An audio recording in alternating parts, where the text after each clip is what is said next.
E a gente continua repercutindo a decisão de Alexandre de Moraes, que determinou a derrubada do X aqui no Brasil. Conversamos agora com Luiz Fernando Plastino, especialista em Direito de Informática e mestre em Direito pela USP. Muito boa noite, professor. Obrigado pela presença aqui na CNN. Boa noite. Eu que agradeço aí pelo convite. Luiz Fernando, Mas, por favor, eu já comecei interrompendo, mas não, a palavra. não, pode continuar, mas realmente, esse é um caso que a gente não tem precedentes. Eu não digo nem que não tem precedentes na questão de como está sendo levado as decisões e o cumprimento da decisão, mas também, né, que ele acontece num contexto de um inquérito para averiguar um crime que a gente nunca tinha visto na história recente do Brasil, desde a redemocratização. Então, realmente tem muitos aspectos que precisam ser debatidos aqui. Professor Luiz Fernando, eu tenho uma pergunta agora da Juliana. Juliana? É isso, professor. A gente está discutindo aqui exatamente esses limites e se uma regulamentação talvez pudesse dar um caminho para as redes sociais. Porque qual que é a realidade que a gente tem? Uma tentativa, inclusive, do governo, de parlamentares, de delimitar e ter ali algum tipo de regra em consenso com as redes sociais, mas, de alguma forma, uma resistência muito grande das Big Techs. Qual que é o caminho que o senhor enxerga, então, para que haja regras que sejam seguidas de acordo com a legislação brasileira? Olha, aqui no Brasil a gente sempre teve a tradição, pelo menos para regular as questões de direito digital, de internet. Assim, não é uma tradição tão longa, mas até porque a internet não é longa, mas essa tradição que a gente tem é sempre de ter uma discussão ampla com vários setores da sociedade, academia, indústrias e até diferentes pontos aí do espectro político. Mas nesse caso aqui, a gente teve o começo da discussão de uma lei de regulamentação das plataformas, mas essa legislação acabou se esvaindo com o tempo e parou de... Há algum tempo que ela não anda no Congresso.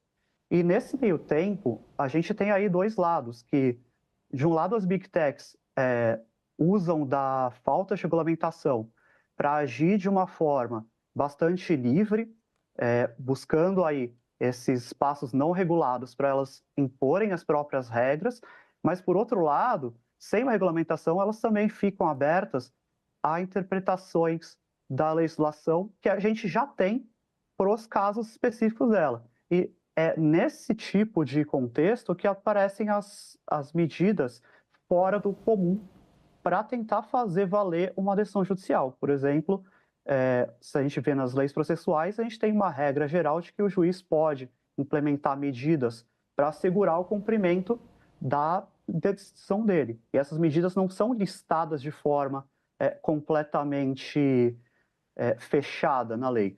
Então, ainda tem aí uma margem que essa falta de regulamentação pode se voltar contra até as próprias plataformas. Vitor Irajá tem uma pergunta também para o senhor, doutor. Doutor, boa noite. Doutor, sobre essa decisão paralela do ministro Alexandre de Moraes em relação à proibição do uso de VPNs para acessar o Twitter, eu queria entender, há alguma legislação específica sobre o uso desse mecanismo, né, das VPNs aqui no Brasil? Olha, não tem uma legislação que fale expressamente sobre essa questão da VPN poder ser usada em determinados contextos, não poder. E, na verdade, é uma decisão, assim, muito delicada, porque nunca houve uma decisão desse tipo, pelo menos não de uma amplitude tão grande, que atingisse diretamente os usuários, direcionada diretamente para o usuário. Já houve proibição ou suspensão de atividade de plataforma no Brasil.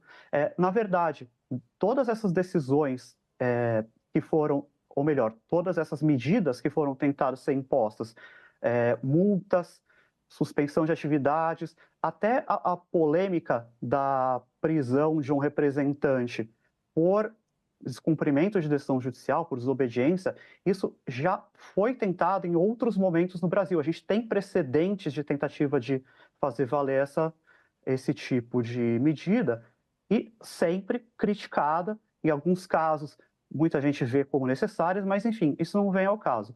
A questão aqui é que essa questão da VPN, de tentar banir de uma vez a plataforma, isso é algo sem precedente e realmente parece ser, à primeira vista, uma tentativa de fechar de todos os lados o funcionamento da plataforma.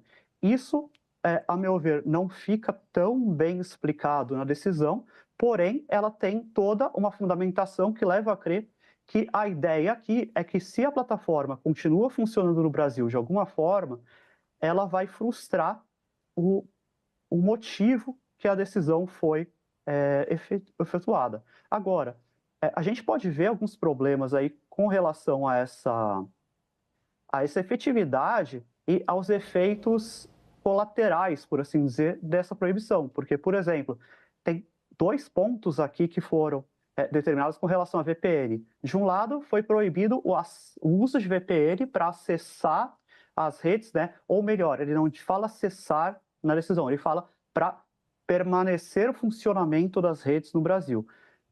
E isso afeta os usuários. Por outro lado, também tem uma decisão ou uma ordem voltada às plataformas Apple e Google, determinando que eles implementem medidas para que as VPNs que eles oferecem nas lojas de aplicativos não possam ser usadas para afetar o Twitter.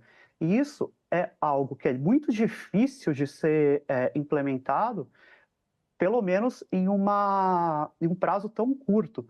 Eventualmente, essas plataformas podem acabar entendendo que, para cumprir a decisão dentro do prazo, elas precisariam tirar esses aplicativos do ar, e isso teria um efeito cascata complicado no mercado, porque esses aplicativos são usados principalmente para atividades de manutenção da segurança das comunicações por meio de por assim dizer, um túnel criptografado. Elas não servem só para você desviar o seu IP. O uso principal delas é esse, de proteção. Então, você tirando a possibilidade de utilizar esse tipo de VPN, você vai trazer a queda aí de um instrumento de proteção muito importante, e eu acredito que ninguém queira que isso aconteça. Ok, a gente conversou com o Luiz Fernando Plastino, especialista em Direito de Informática e mestre em Direito pela USP. Muito obrigado pela entrevista, professor. Eu que agradeço a oportunidade. Boa noite. Boa noite. E a gente...